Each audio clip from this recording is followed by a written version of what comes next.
This is episode number 32 of Hitting for the Cycle. That's Ben Kruse. I'm Ryan Touhey. And Ben, how are you doing today? Good. Very nervous because, as you can see, I'm wearing my Bruins jersey. They have a massive game tonight. Also, shout out to my mom as she's graduating today with their teaching certification from Southern Connecticut University. So shout out to my mom. I love you for that. Ryan, congrats to your Rangers. Obviously, from last night, they're going to the Eastern Conference Finals.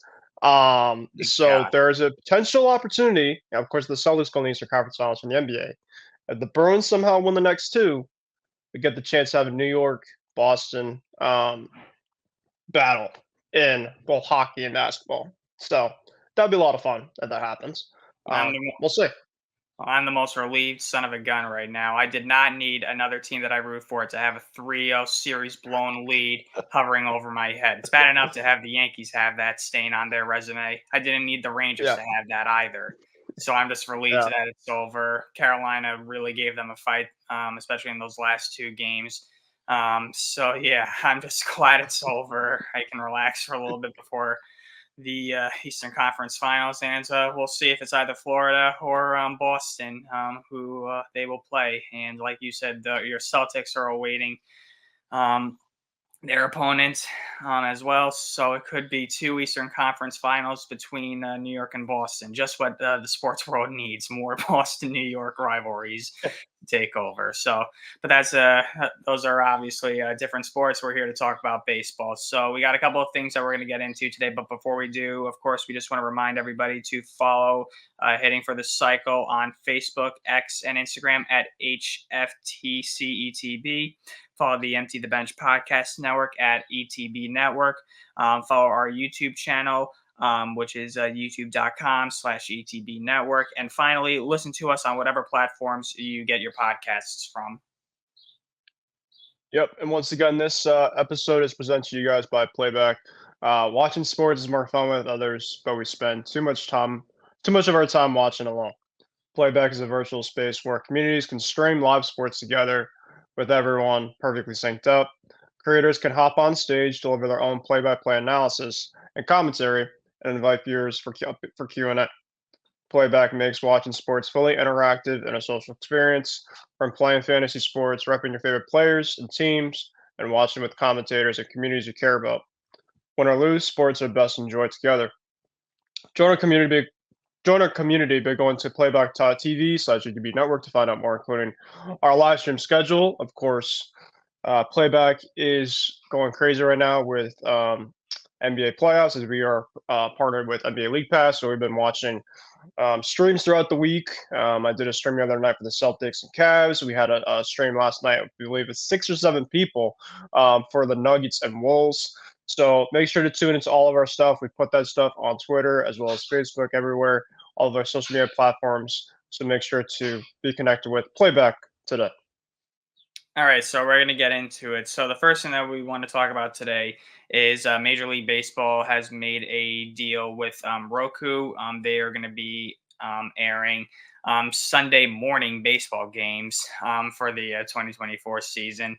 Obviously, last year MLB had a deal with Peacock. Peacock aired these games in the morning. Actually, I think it was a couple of years. They did that in 2022, I believe, as well. So, yeah, so now it's Roku that MLB is going to be teaming up with to air these baseball games. And with Roku, it'll be a little different compared to Peacock. I personally didn't really know anything about Roku. Honestly, I didn't really hear of it until this deal was made. I'm not the biggest stream service guy to begin with. I kind of I mostly still watch cable to this very day. So I'm not the biggest streaming guy to begin with, but I'm reading off the Associated Press right here. So Roku secured multi-year rights for Major League Baseball Sunday leadoff games, and it's going to begin on Sunday with your Red Sox taking on the St. Louis Cardinals. Today is Friday, May 17th, by the way, as of this recording. So this weekend, it will air its first game of the year. Now, people who don't have a Roku device are able to stream these games for free, but there's always a but in these case scenarios. They are available on Amazon Fire devices, Samsung TVs, and Google TVs. and it's also accessible on the RokuChannel.com, and there's no login required. So a big complaint, obviously, with baseball fans to Major League Baseball over the past couple of years is the overabundance of subscriptions that they'll need to watch and follow their favorite teams and all these games. Now this deal seems like a little bit of a nice alternative from Peacock, I would say, because not everybody is subscribed to Peacock. Um, but there are but when it comes to saying that you'll need Amazon Fire, Google TV, and Samsung, not everybody's going to have that as well. So it's kind of hit or miss again. And broadcast teams each week will be market focused. This is according to Roku. Chip Carey is going to be the play-by-play World Series hero for your team in 2013. Will Middlebrooks, he's going to be an analyst, and Alexa Dat, she's going to be the reporter calling this Sunday's game as well. So I'll let you take over a little bit here. I don't know if you know a little more about Roku than I do. Like I said, I didn't really know anything about Roku until reading this news. But what are your thoughts about this? Yeah, I think with this overall streaming site, I mean, it's just like just another streaming site. I think for most people, I think I obviously heard about this a couple days ago with the new deal coming in, and I remember last year, watching some games on Peacock. I don't really know how much it does it for me. I mean, watching Sunday morning baseball typically is when I'm working on Sundays in the morning. So, I mean, yeah, obviously it's a good thing to have. But I think this is kind of telling you, Ryan, that we're going to be getting into a world pretty soon that cable TV is just going to be like a secondary type of thing. I think, which is obviously very unfortunate, but I think overall, with a lot of these deals that are coming in, whether it's Roku with baseball. I know obviously, Amazon Prime. Obviously your Yankees aren't Amazon Prime here and there. So obviously I see that for sure. Obviously MLB TV. That's essentially a streaming service that I watch my Red Sox on. So at least three streaming services. At least I can, call now specifically for baseball. If you're essentially not watching it on cable TV for your team's overall network or ESPN. So, yeah, this is just the way I look at it is just it's nothing different really. We're just now in a world of technology's really just grown over the course of every single year, and now it's just another type of streaming service that's coming to us, and we'll see how it goes. I don't really have never used it before. I've heard about it. So definitely, I'll when I get back from work this Sunday, I'll take a look and see how it is for the Red Sox. Yeah, and whether you're watching on Roku or MLB.TV, there are going to be no blackouts for these games. If you miss action, don't fret. You can stream a full game replay on either your Roku device or the Roku channel 6 hours after the game ends. And I also just want to point out this is coming from Evan Drelich of The Athletic. This is a 3-year, $30 million deal between Major League Baseball and Roku. It's divided up a little strangely. It's 8 million in the first year, 10 million the second year, 12 million the third year. So I guess increments of $2 million each year. But for me, I'm just really tired of all these subscription services or streaming services. Like I just miss the old days where all these games were free and readily available. Like I said, on Hmm. cable, like Amazon Prime's a pain in the butt to deal with at times. Apple TV it's not. Oh yeah, Apple's such a pain as well, and Apple's gotten a lot of complaints from fans with their commentators. But Apple also has a tendency to freeze a lot during yep, feeds as well, which is incredibly annoying. But at the end of the day, it boils down to money. That's really what this all is about, and that's why Major League yep, Baseball continues to do all these streaming services. I understand it's a business at the end of the day. It's been that way for years now. The Sunday morning package on Roku is called Sunday Leadoff, like I mentioned. So this is actually a significant cut from what Peacock had paid them previously. But yeah, this is the way it's going to be for the next 3 years. And like you mentioned, Sunday morning baseball games, I'm not a fan of them. Like, 11:30 is way too early for a baseball game. This is not Mhm. little. This isn't little league. This is major And league. what about like batting practice, Ryan? Like I know like obviously like what are they gonna do batting practice at like 8 in the morning? Like, it's all about specifically when I think about baseball being played, right? If it's gonna be an afternoon game, typically, you get up in the morning, you stretch, you get yourself ready to go and then you obviously have like a meal or something like that for players, they just kind of relax and then like 1:30 or 1:05, even 12. I even accept like a 12 o'clock game. Like that's fair. Uh, but yeah, 11:30 specifically, or even 11, anything that's below that, it just doesn't do it for me. I mean, maybe here and there, like understanding like Patriots say for the Red Sox, like 11 o'clock, like that's kind of special, right? But now it's just like with these connection services, it's like they're just trying to take advantage because, like you said, it's the money. So I think more of the way that the game is supposed to be grown and played, right? I just think that we're also in a world where I think for players, how do the players feel about this? Because, yeah, it might not be your team every single week being affected by this, but I think probably across, baseball specifically, yeah, they'll probably not make it as an excuse in terms of why games are being played early, but you at least have to kind of take into account something, no? No, absolutely. I mean, 11:30. I mean, these guys probably just rolled out of bed a couple of hours ago. I mean, Right, right. they're gonna be coming in lethargic and tired. There are gonna be a lot of cups of coffee that are gonna need to be going around the stadium to wake some of these guys up. I would assume, but I mean, like I said, you guys are the first ones up on this list right here for these games. And not only that, Mhm. the night before, I mean, you guys are playing a 7:15 game in the evening on Saturday, tomorrow, the Yeah, 18th, and then you gotta follow it up with a oh, wait, Sunday, May 19th. I have it down here on my app, it says 1:05, but me too.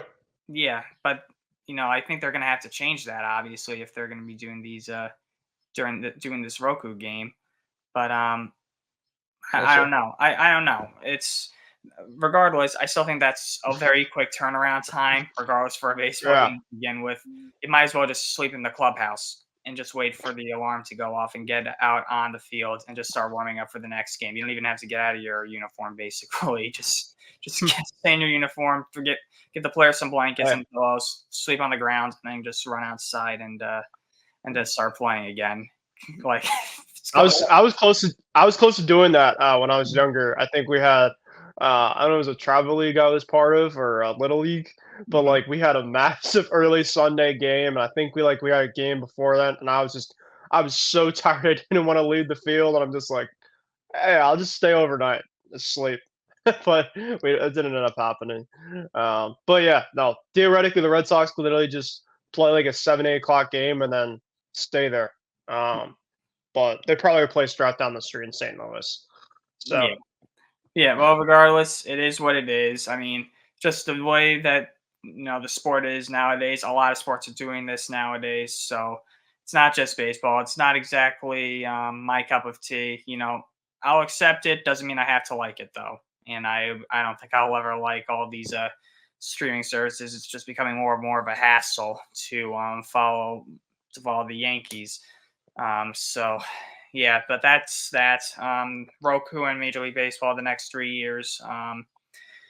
And yeah, so we got through that. Now we're going to move on to our next topic, which is going to be one that I'm sure a lot of Astro haters are going to, serenade the Astros with for a little bit. Ronel Blanco, the guy who threw a no hitter in his first start this year, he was ejected for a foreign substance on Tuesday night's game or in Tuesday night's game against the Oakland A's. And he has received a 10-game suspension. Obviously, Major League Baseball has been cracking down on foreign substances since 2021. A couple of pitchers have been suspended for violating this rule, including Max Scherzer, obviously a future Hall of Famer, and Domingo Herman, who threw a perfect game last year with the Yankees. So Blanco is now added to this list. in the game against the Athletics on Tuesday. They inspected his glove in the fourth inning after he had already pitched three scoreless innings, and apparently, according to Blanco, he said that it was probably rosin I put on my left arm, and that was mixed with sweat, and or because of the sweat, it got into my glove. So he put rosin on his left arm, and that concoction mixed with sweat got into his glove, and that's probably what they found. That's according to Blanco, and he also mentioned that he doesn't always put rosin on his left arm, but he does if he sweats, and he didn't know what he did, and he didn't know at all that that was illegal. And the umpire who inspected Blanco's glove, Eric Backus, I believe his last name is pronounced. I don't know exactly if I'm pronouncing that right or not. I I've never heard of him, so Me neither. I guess he's a new umpire. He said that it was the stickiest stuff I felt on a glove since we've been doing this for a few years now. This is all coming from the from Brian McWilliam of the Score, and yeah. So, like I mentioned, Scherzer and Herman are two guys who have been through this. Drew Smith is another one, Caleb Smith and Hector Santiago. So that those are the guys who have been suspended since this new rule was implemented back in 2021. But yeah, like for me, I don't have too much thought about this, to be honest with you. It is what it is. Like pitchers and these foreign substances, it's like I don't know what constitutes legal and illegal sometimes. You got you got the rosin bag there for a reason. And if you're so paranoid about all these foreign substances being used, then why put the rosin bag there in the first place? So, like pitchers need to have something, if you ask me, to help them get through 5 or 6 innings on a weekly basis.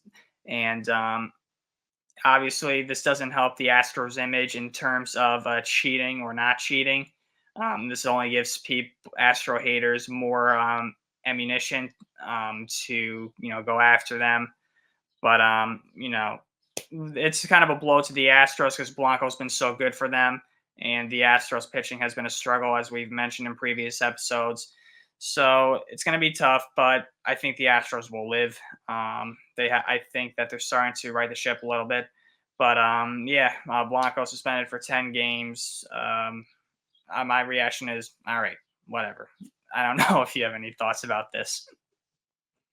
yeah, I don't really have much either. I mean, I think for somebody like this, right, kind of not understanding the specific rules. I mean, when did this rule come in? 2021, 2021? 21. 2021. So, I mean, it's been like 4 years now.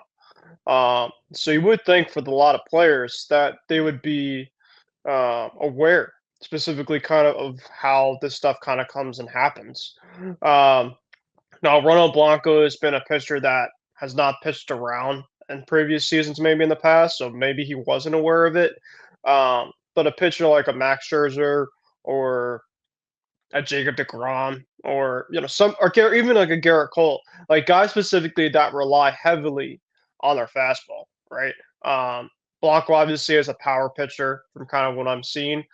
Um, yeah, it's really unfortunate because I think specifically, with the Rosenberg there, like you mentioned, Ryan, it's like then how are you supposed to grip specifically the fastball, especially if it's like a hot day, right? Or it's like a really rainy day specifically when the ball's very slick. Um, obviously I'm not, into the foreign substance, like I'm not for it at all. I think it's just awful. It's a bad look specifically not only for yourself, but for the league. But then it's all about in terms, okay, like, you say you're going to crack down on specific overall rules, but how are you supposed to, if you rely heavily on terms of all your grips of the pitches and stuff like that, how are you supposed to pitch and not like be like worried that you're going to get caught with it? Because now we're just kind of seeing it constantly where umpires, that's obviously now with the new rule, the last couple of years, where after an innings pitched, you essentially go to the umpire, They check everything specifically, and I think before for the first time it was kind of cheesy. I'm just like, why are they doing this? But then like over the last couple seasons, I'm like, okay, like I can understand it. I don't think everybody is all for it, but I think like when you kind of see these pictures, you just don't know. You just have no idea specifically, and um, that's just kind of another example where, and yeah, I know obviously he's an Astro pitcher, and obviously the things this and that, but it could just happen to really anybody that's a pitcher, and that's obviously kind of something when you take a look at because most pitchers are fastball pitchers that not. So that typically happens where on a baseball specifically that's within probably this type of size. It's a pretty big overall size of the ball.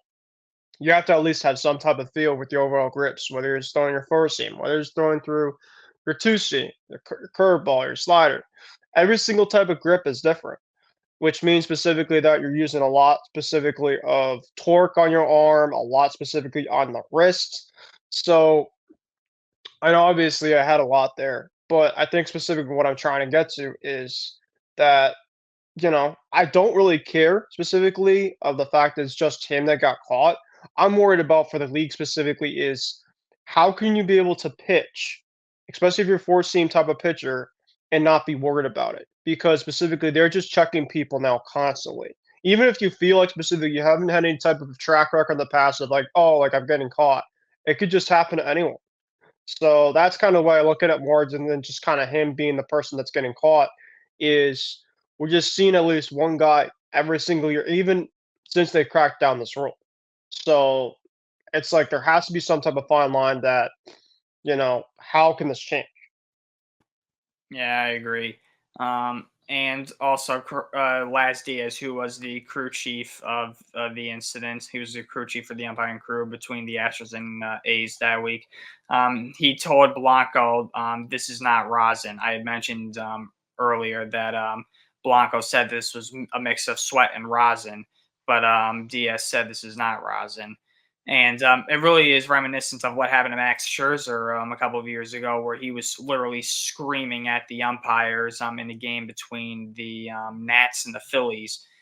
He's literally screaming, "This is rosin," and it's just the whole thing is just kind of bizarre, and it's just it's a little bit much for me. Like rosin's been used forever. Why all of a sudden is this now a problem to mix? Like pitchers are going to sweat too on the mound. That's just the nature of the game. Exactly. It's just going to happen. So why now all of a sudden is this a problem? If as long as it's not something like pine tar or sticky tack or whatever the hell Garrett Cole was using all those years ago, then I don't think it's necessarily a major problem. And the Astros, Spider attack. and then the Astros general, Spire Attack, yeah. The Astros general manager, he said that all players are given information during spring training concerning rules, which covers everything from the pitch timer to which substances are legal, and it's illegal for a pitcher to have rosin on his non-throwing hands, or rule Blanco admitted that he didn't know. To be honest with you, I didn't really know that. I didn't know that it was illegal for a pitcher to have Yeah. rosin on his non-pitching hands, but yeah, so Blanco, like you mentioned, he hadn't been in Major League Baseball all that much. He came up last year, I believe, and was only in for a few games, so he's still relatively new to the league.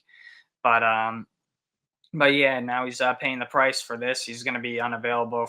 He's going to miss, I think, one start or two starts, and Probably two, probably because if it's every fifth day, yeah. if it's 10 games, then it'd be for yeah, that'd be two starts. So yeah, it's an automatic 10-game suspension if you're caught with an illegal substance. So yeah, the Astros will be without Blanco for a little bit, and we'll see how badly that affects them moving forward. But so that was that, and now we're going to move on to a story that is a little bizarre. Ron Washington. When he signed up for this Angels gig, I thought to myself, he has no idea what he's in for. Only a select few people can handle this group of clowns in red and white jerseys on a daily basis. And Yep. Washington, I think, is being pushed to the brink of losing his mind. The Angels are absolutely terrible. They're 16-28 overall. They've lost 5 of their last 7. And I really think Washington was about to lose his mind um, on Tuesday night. So the Angels were playing the Cardinals this week, and the Cardinals were clinging to a 1-run lead. The Cardinals were up, I believe, 7-6 in the I think it was the 7th or the 8th inning. Hold on a sec while I pull up this information. But basically, Ron Washington called out Luis Guillomre for failing to execute a safety squeeze to try and sneak across a tying run. So basically, he was forcing or assuming that Luis Guillorme would make contact, but the ball in play no matter what to allow the tying run, which was Zach Neto from third to score. Guillorme whiffed because it was a slider from the Cardinals reliever Jojo Romero, and Neto was already on the move. Hence, he got caught in no man's land and was easily tagged out at home plate. And Washington wasn't too thrilled about this, even though that the pitch that Guillorme was being instructed to bunt on was a slider, and there was no way that I don't think anybody would have been able to bunt on this kind of pitch.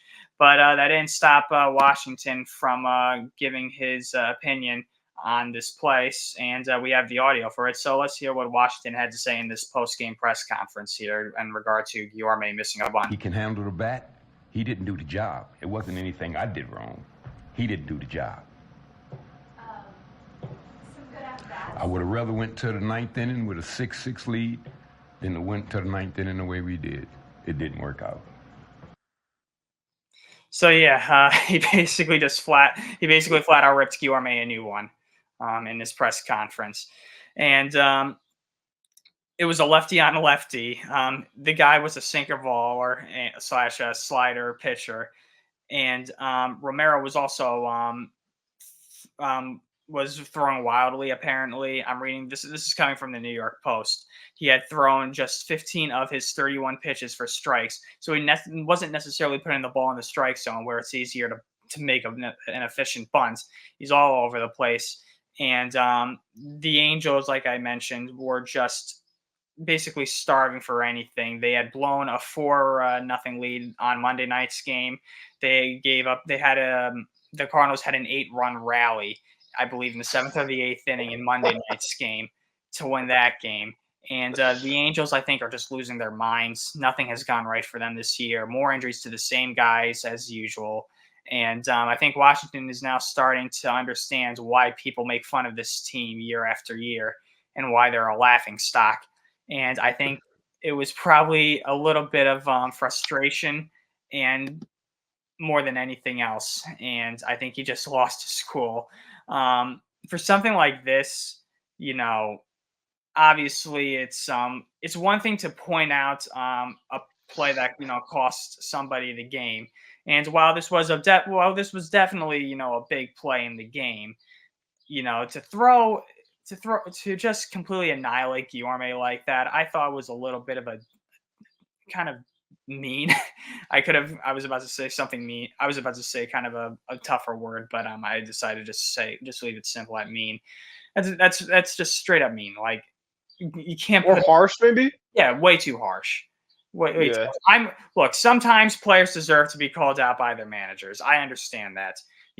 That needs to happen from time to time. Otherwise, you're not going to get your point across to your team and understand that what they're doing is not acceptable. Right. But I mean, Guillorme just got to the Angels.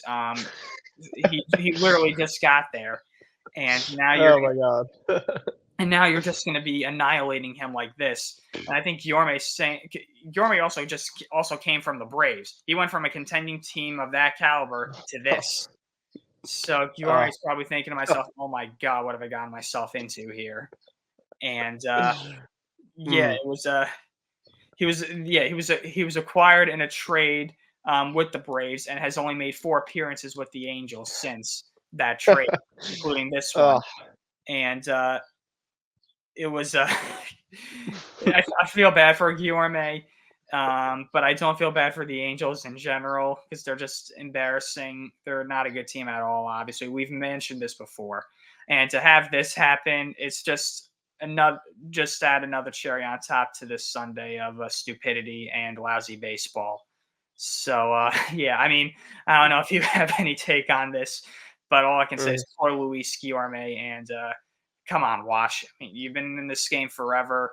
Like there are worse things I'm sure you've seen than this on a baseball field. Well, hey, I mean, the positive, Ryan, is Guillaume went 2 for 3 in the game after he got called out for. So maybe, maybe the rip in the new one really helped him out. But yeah, like I said, I really didn't see this because one, I can really care less about the Angels. I just don't care about them. And two, specifically, it's like like you said, they're a really, really bad team. They're in an awful spot. I mean, when Mike Trout and Shohei Ohtani aren't playing there, there's not really much of a drive to watch them. So I just don't really watch them unless they're playing my Red Sox. But yeah, I mean, obviously, things like missing a bunt attempt is gonna happen, right?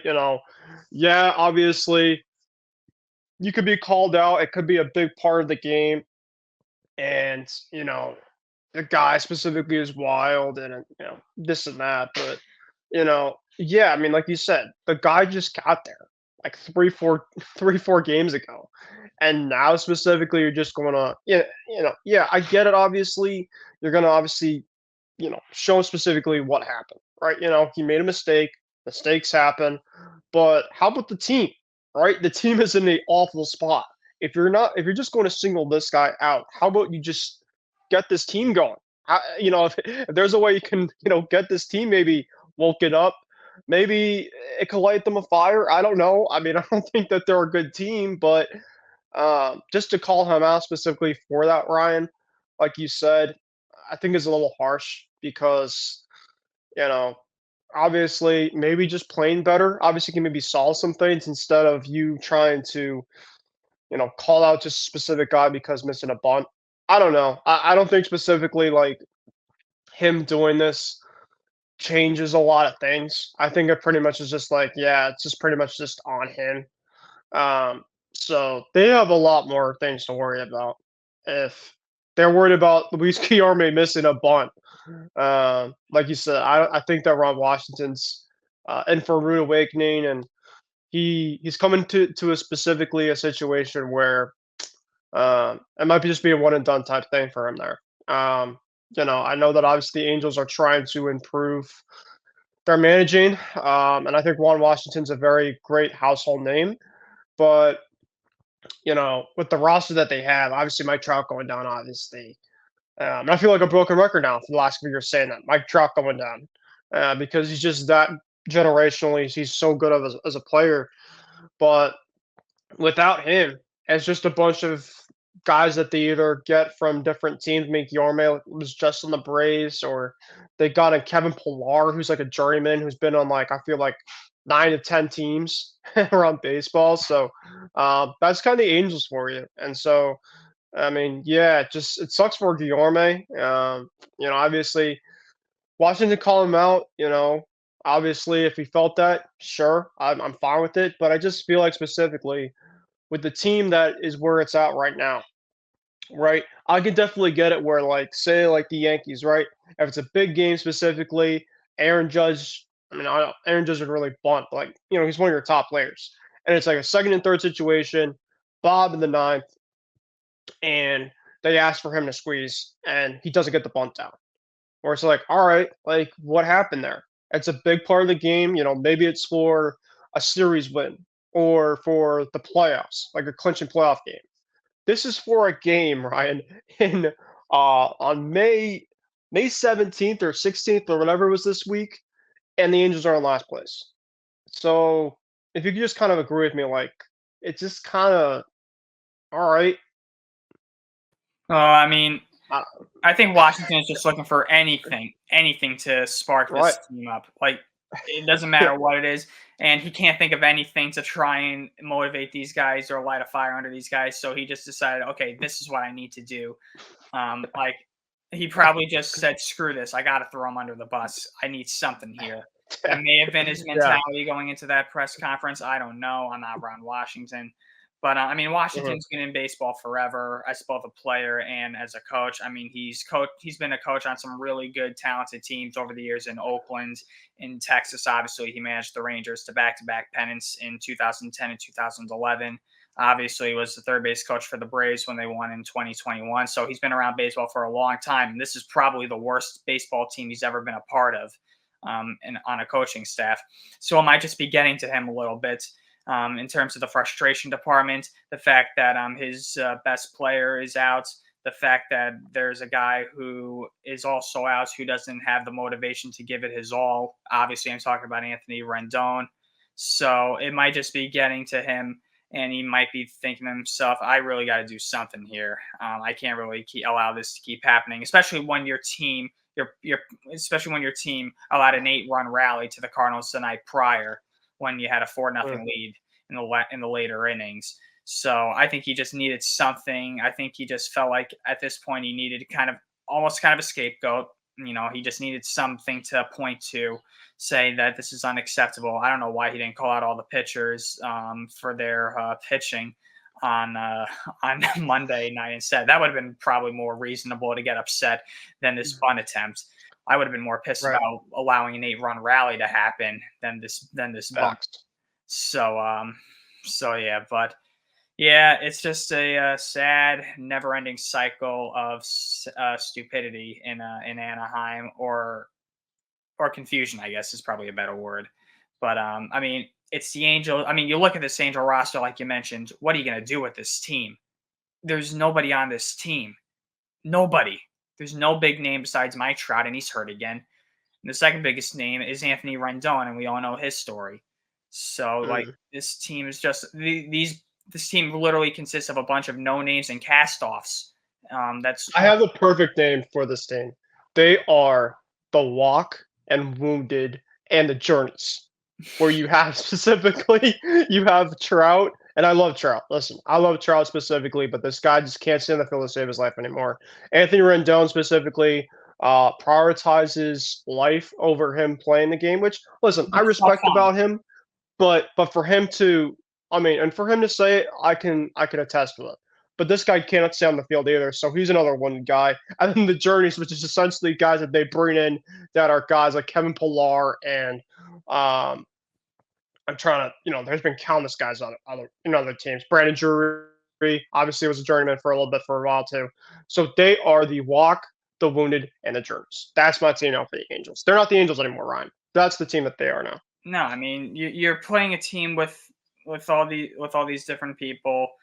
I'm just quick. I was just curious. I'm just looking up their roster. I just wanted to see who the hell is on this team, and I'm looking at the names here. I mean, this is your roster. You got Joe Adell, Mickey Moniak, Taylor Ward, Reed Detmers, Cole Tucker, Patrick Sandoval. Cole Tucker, yeah, that's another one. Cole Mhm. Tucker, yeah. Like Adam Simber. I can go on and on. The roster's a joke. The team is a joke. And like I said, I think Washington just needed something to try and get any fire from underneath this team. And fortunately for him, they won the final game of that series against the Cardinals. They salvaged that last game. Granted, they're playing the Cardinals. The Cardinals are not a good team either. But yeah, it's another season of disarray in Anaheim right now, and it's sad to see. So yeah, that's that. And now we're going to shift over to my Yankees. And yesterday, managing general partner Hal Steinbrenner said that he is open to in-season negotiations with Juan Soto on a contract. And Juan Soto mentioned in the post game yesterday that he is also open to in-season contract talks as well. Now, obviously, a couple of years ago when Aaron Judge was playing in his contract year, the Yankees tried to lock something up with him before the season began. That didn't happen. And, they played through that season with speculation as to whether or not Judge would come back. Obviously, Judge did come back, but that was obviously taken care of in the offseason. Now, Soto has fit in seamlessly with the Yankees this year. He's been their best player easily, their most consistent player, even though he's kind of cooled off a little bit over the past couple of games. But he's been everything the Yankees and their fans could have dreamed for. He's brought power. He's brought plate discipline. He's brought much needed left-handed contact that the Yankees have been missing for a couple of years now. And Hal Steinbrenner flat out said, I hope he spends the rest of his career here with us. Now, obviously, going into this season, Soto's in a contract year, and he's going to be getting one of the biggest contracts in baseball history, one way or the other. It's either going to be from the Yankees. The Yankees have some competition to lock up Soto long term for the rest of his career. Soto has mentioned that whatever contract he signs, he would like it to be, basically the final contract that he signs for his career that just keeps him for the long term, like basically 10 to 15 years. Rest of his career. Yeah. Rest of his career.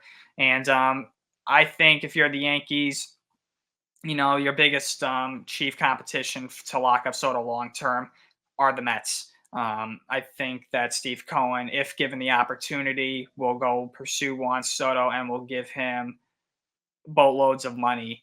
And I think Juan Soto is going to stay on the East Coast one way or the other. I think he's going to stay in one of the Eastern divisions, either the American League East or the National League East. I just think that's where his heart lies more so than ever. I think if you're the Yankees, you have to at least try to talk to him during the season. I don't know if it's going to happen necessarily. Soto also said that, I'm focused on how the season goes and I'm focused on winning. And, I don't really, and he also said that he's not exactly 100% sure about how he feels about a place until he plays at least one full season there. So, I think, if you're the Yankees, as the season goes on, depending on where you are in the standings and how things are going for you, I think it's definitely worth trying to, to talk with Soto. Problem obviously with Soto is that he's a Scott Boras client, and Boras loves to, try and get his clients to test the free agent market. Boras also said that he's open to talks though with Steinbrenner. So, everybody's saying that they're open to talks. We'll see if it actually comes true. We'll see if they're true to their words.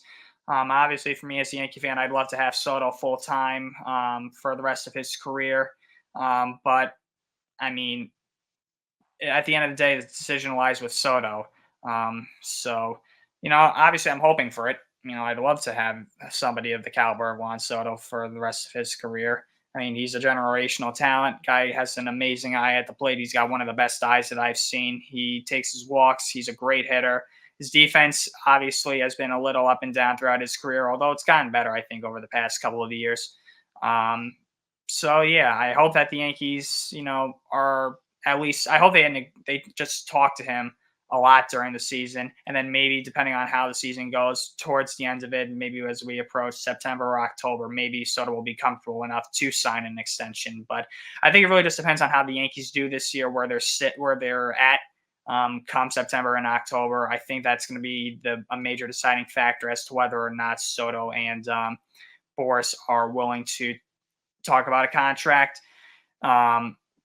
That's the only way I can see this getting done. I don't see Soto signing an extension at this point in the season. It's way too early. It's May 17th as of this recording. So I think it would have to be in a couple of months. But as a Yankee fan, I'm glad to see that, that they're considering this. But we'll see. I don't know if you have any thoughts about this. Yeah, no, I think for you guys, this is really good, really promising. And for him specifically, say it that, listen, like, I'm ready to have a long-term negotiation with the Yankees. And Ryan, you pretty much hit the head on everything with what he's brought. I mean, obviously, he's one of the best hitters in baseball, but for him to go to the Bronx, I think just for a big market, for the Yankees too, Ryan, and I think this is one thing that kind of gets, overlooked, is the Yankees have needed some energy. They needed a guy specifically that could come in specifically and just give the fan base just juice. Because in the last couple of years specifically, Ryan, and you could probably attest to this to me for sure, it just felt like specifically with the Yankees that, Aaron Judge obviously brings a lot. Obviously he is great. And I know obviously nothing to take away from Aaron Judge. But specifically, it was just Aaron Judge not doing stuff. I mean, it was pretty much banking on guys. I mean, Rizzo obviously is getting up there in age. He's still a very good hitter. Gleyber Torres, I don't know what to think about him anymore. He specifically either is declining or he's just, I mean, he's a free agent year. Maybe he's pressing too much. But Soto just came in and, he is just fitting in endlessly. And I just feel like specifically that, you know, currently right now with this team, right? Juan Soto obviously had a great start to the season, right? And he's still playing well like the last couple games. But I was listening to this on the radio actually yesterday coming back from work. Is that Aaron Judge now is starting to hit and Juan Soto's kind of cooling off.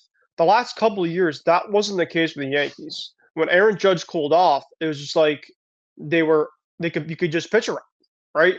Now with the pitchers specifically, we're like, well, we have Soto and we have Judge back and forth. Like, there's no scenario, typically more likely than not, where both of those guys aren't, you know, at least one of them is. If both of them are, then it makes it even more potent, right? Because that'll probably happen at some point. They're just too good of hitters not to.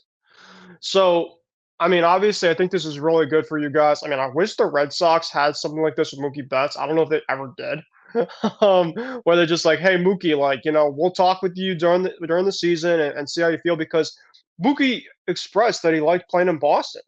I just don't know specifically if the asking price that they asked him for, is there. So, I mean, obviously, I know it's obviously just for my team specifically, and it's been the past, and it's what it is. But for the Yankees specifically, it's where they potentially could keep Soto and Judge locked up long term, and essentially make this team a division team that will be reckoned with for many years to come. Not just years, but many years to come, because they're just two of the best hitters in baseball. And then, you just never know. Maybe they get even some more power coming up in the offseason. Now, of course, the Mingus is coming up pretty soon. You got a little mixture of some all around great talent. Then you have the Mingus coming up. He's, of course, going to give you guys a lot for sure. So, yeah, I mean, there's just so much things to just kind of talk about here, not just Soto himself, but just the impact and the influence that it brings to not only the team, but for other players that are kind of around him. Because it's just a feed off energy. Typically, when energy is feeded off, it pretty much affects other guys, and where maybe they're struggling, but then they're like, all right, now we have a guy like Soto that could be like, you know, kind of a guy that they look up to. They're like, all right, now we could definitely elevate our game too. So I think that they're going to get something done, Ryan. Obviously, don't want to jinx anything, but as a Red Sox fan, I am prepared to be tortured by Juan Soto for probably 10, 15 plus years. I'm just ready for it. But I think it's going to make the rivalry a lot of fun. The fact is, Ryan, we haven't even played each other yet this season.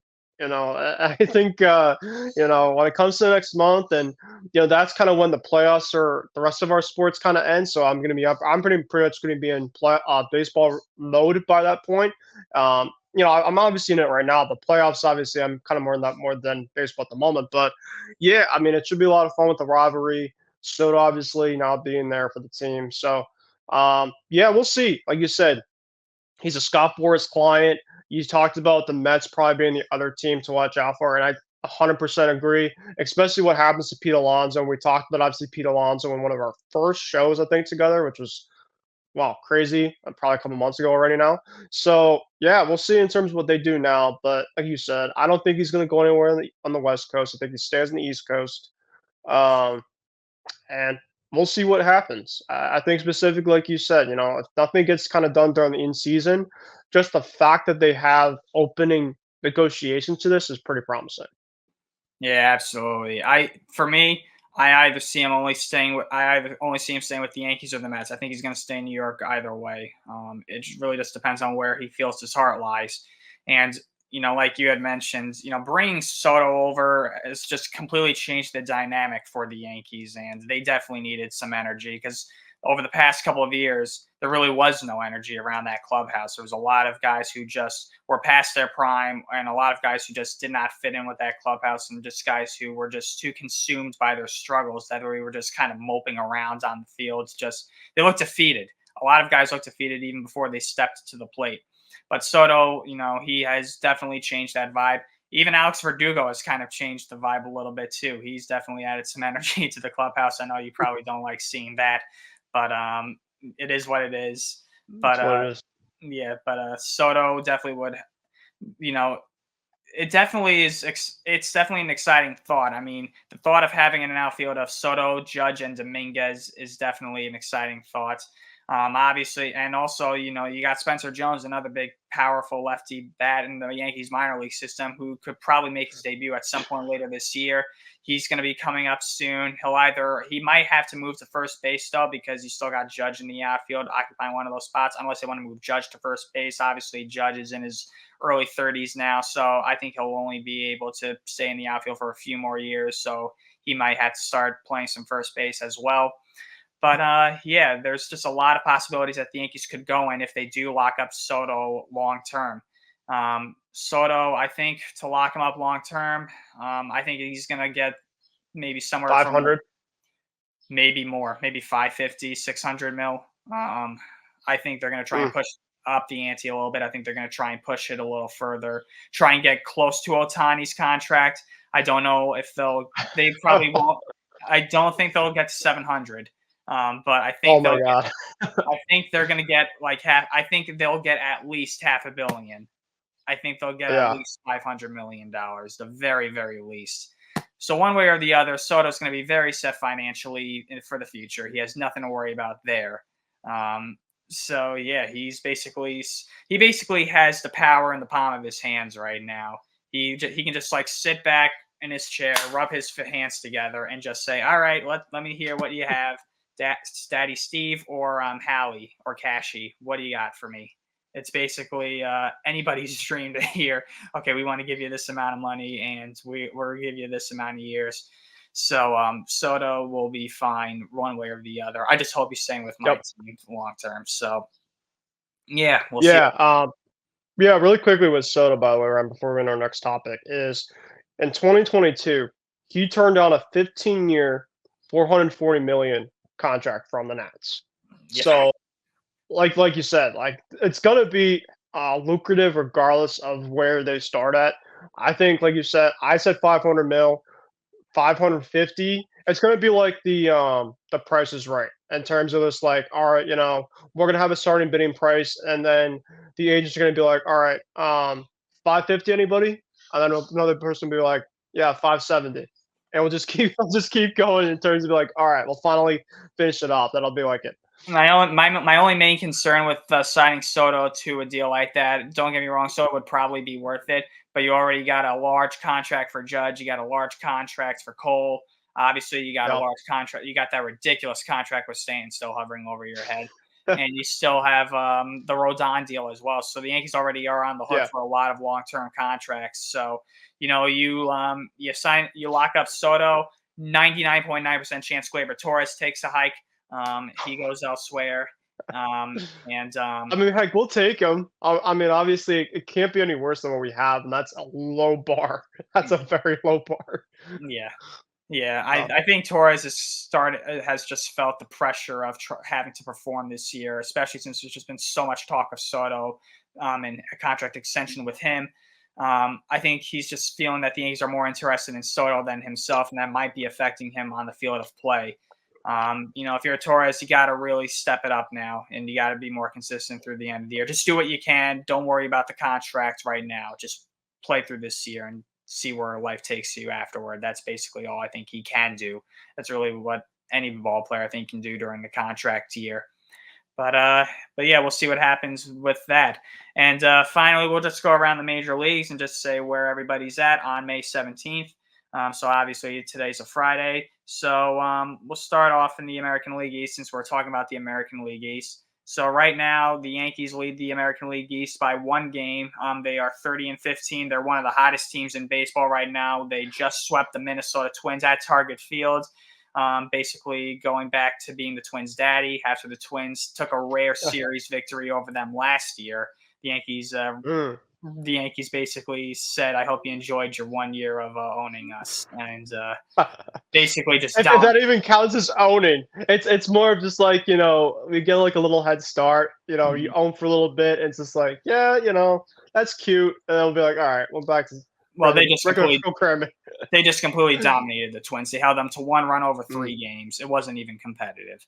So the Yankees took care of them.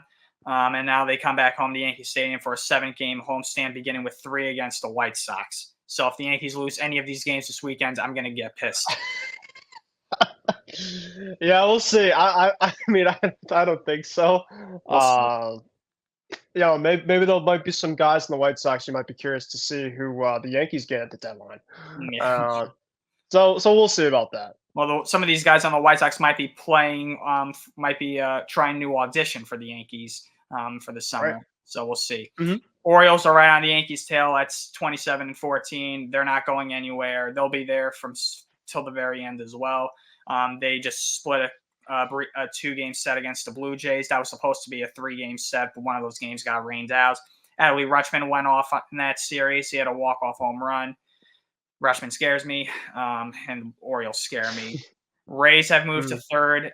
They're a game over 500 at 23-22. Your Red Sox are at 500 in fourth at 22 all. They've been inconsistent, to say the least. Their pitching's been good, but their hitting is just so inconsistent.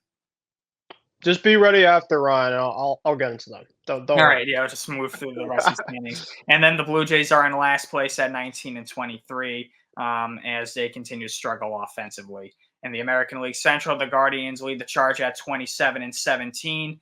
The Royals are right behind them at a game and a half back at 26-19.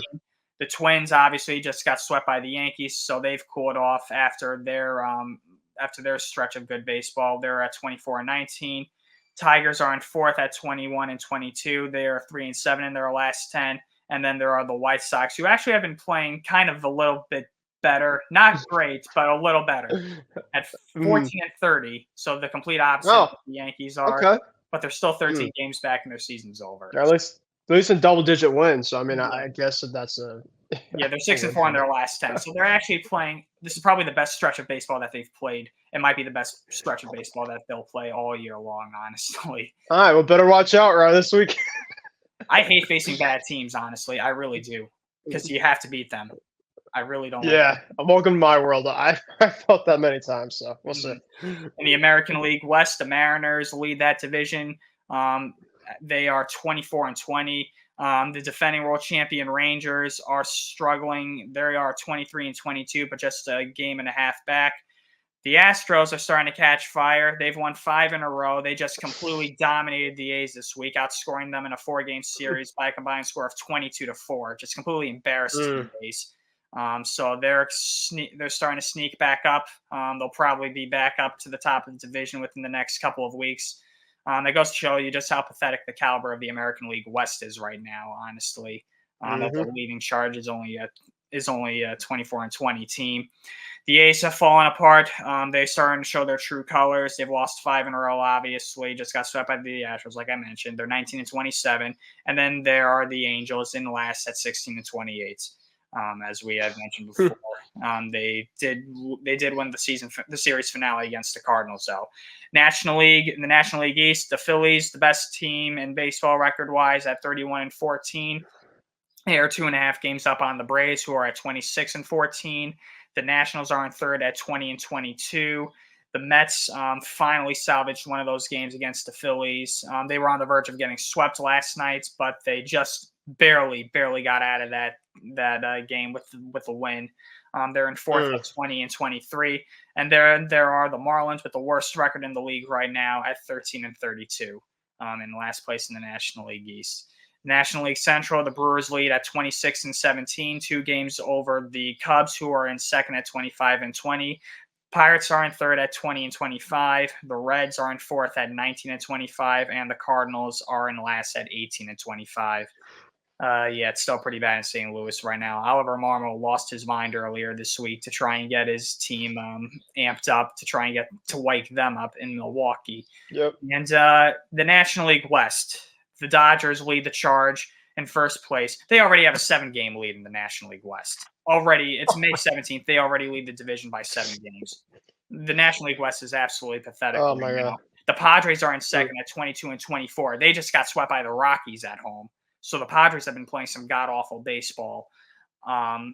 In third place are the defending National League champion Diamondbacks. They're 21-23. They're 7-3 in their last 10, though, so they've been playing a little bit better. Giants are in fourth at 20-25. And in the last place are the Rockies, who have actually won 7 games straight. They're on a 7-game winning streak right now, but they're still 15-28 and 12.5 games back. And that's baseball. Hey.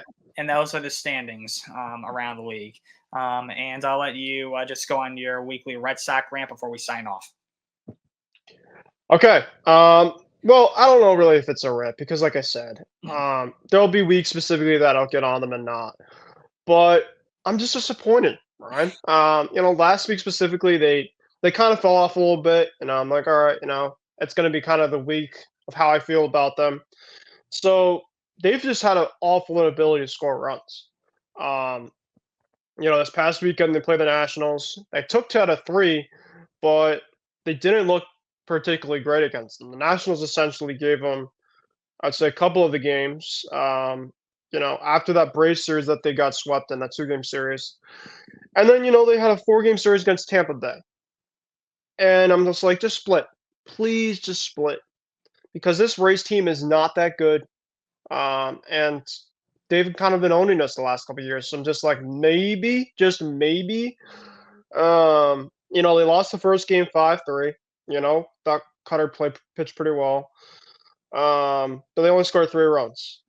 The next game was Tuesday, and the Red Sox had a walk-off. That was actually one of our comebacks. I'm so like, all right, you got 2 more games. You just need to take 1.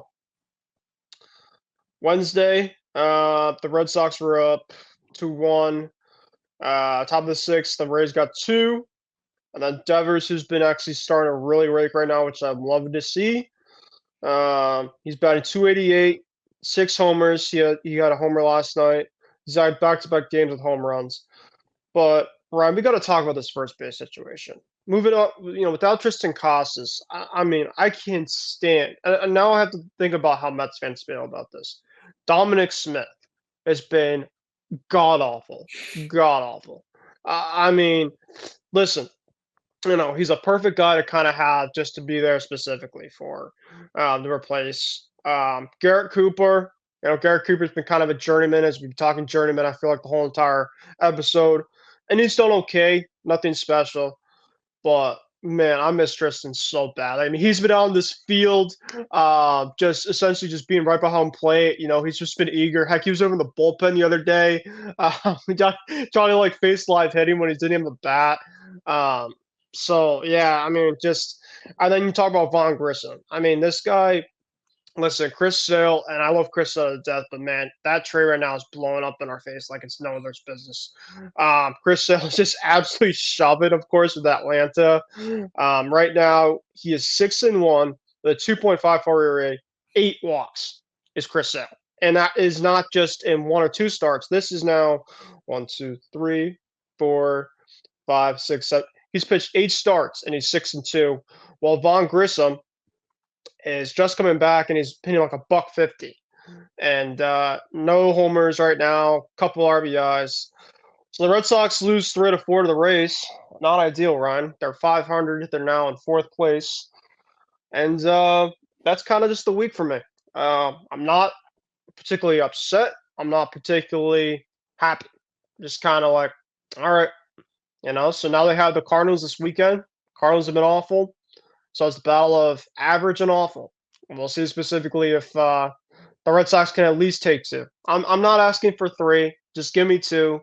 Thankfully, specifically, I'll be a little bit more upset with this team. If not, it wasn't for the Bruins and Celtics, just at least keep me alive for a little bit right now. So until then, I'll be like, all right, just play hard, and it's what it is.